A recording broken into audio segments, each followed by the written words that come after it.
नमः संस्कृताय दोस्तों, जैसा कि आप सभी को ज्ञात है कि संस्कृत की सूक्तियों की श्रृंखला चल रही है और इसी श्रृंखला को आज हम आगे बढ़ाते हैं। प्रारंभ करते हैं महाकवि भर्तृहरि से, जो कि एक बहुत बड़े विद्वान भी हैं और एक राजा भी हैं। इनके शतक त्रय में इसे विशेषतया वैराग्य शतकम से आज की सूक्ति ली गई है। और ये सूक्ति जो कि विशेषतया श्री भर्तृहरि ने, यह सूक्ति महाकवि भर्तृहरि ने मनुष्य के विषय में कही है। वो इस श्रृंखला में कहते हैं कि पानी की तरंग और बुलबुले के समान इस चंचल और नश्वर जीवन में प्राणियों को भला सुख कहाँ से मिल सकता है, और वृद्धावस्था में जीर्ण तथा झुर्रियों वाले अंगों से युक्त होकर मनुष्य को सब कुछ छोड़कर काल के गर्त में जाना ही पड़ता है।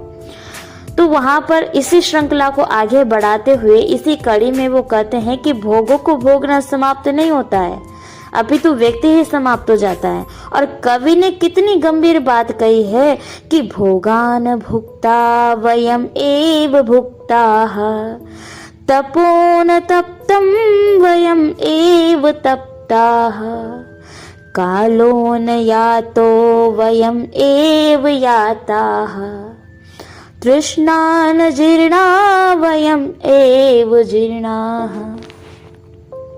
अर्थात प्रथम पंक्ति का तात्पर्य समझते हुए देखिए, भोगान भुक्ता वयम एव भुक्ताः, अर्थात भोगों को हमने नहीं भोगा है बल्कि भोगों ने ही हमें भोग लिया है। आगे कहते हैं, तपोन तप्तं वयम एव तप्ताः, अर्थात तपस्या हमने नहीं की बल्कि हम खुद तप गए। ठीक है, मनुष्य के विषय में कहते हैं, अपने स्वयं के विषय में लिख रहे हैं ये कि तपस्या हमने नहीं की बल्कि हम खुद तप गए। आगे कहते हैं, कालोन यातो वयम एव याताः, काल अर्थात समय कहीं नहीं गया है, याता का मतलब है जाना, तो समय तो कहीं भी नहीं गए बल्कि हम स्वयं ही चले गए हैं। ठीक है, वयम एव हम ही चले गए हैं।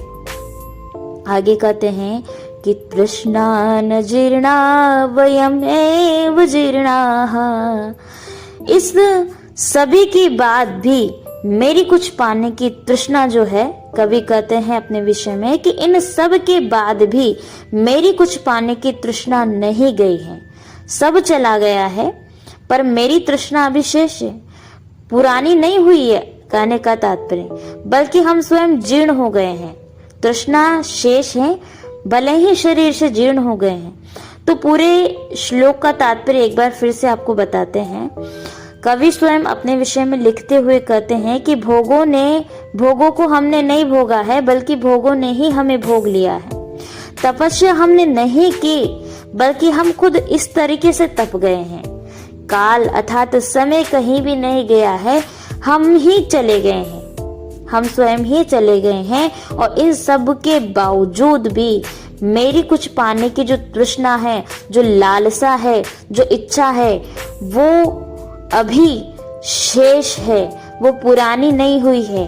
वो भले ही शरीर से जीर्ण हो चुके हैं हम, किंतु अभी हमारी इच्छा है कुछ नया पाने की।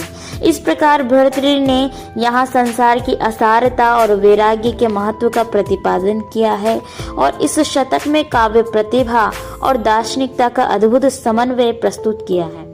इसमें उन्होंने सांसारिक आकर्षणों और भोगों के प्रति उदासीनता के उभरते हुए भावों और आयामों को चित्रित करने का प्रयास किया है, यानी कि उनका चित्रण इसमें दृष्टिगोचर हुआ है वैराग्य शतक में, या हम कह सकते हैं शतक त्रय में। तो कवि की तो यो ही कामना है कि किसी पुण्यमय अरण्य में शिव शिव का उच्चारण करते हुए उसका समय व्यतीत हो जाए। उम्मीद करते हैं आपको इसका तात्पर्य समझ में आया होगा। बाकी आप सभी लोगों का बहुत बहुत धन्यवाद। आप मीमांसा पर आए और आपने हमें अंततः सुना।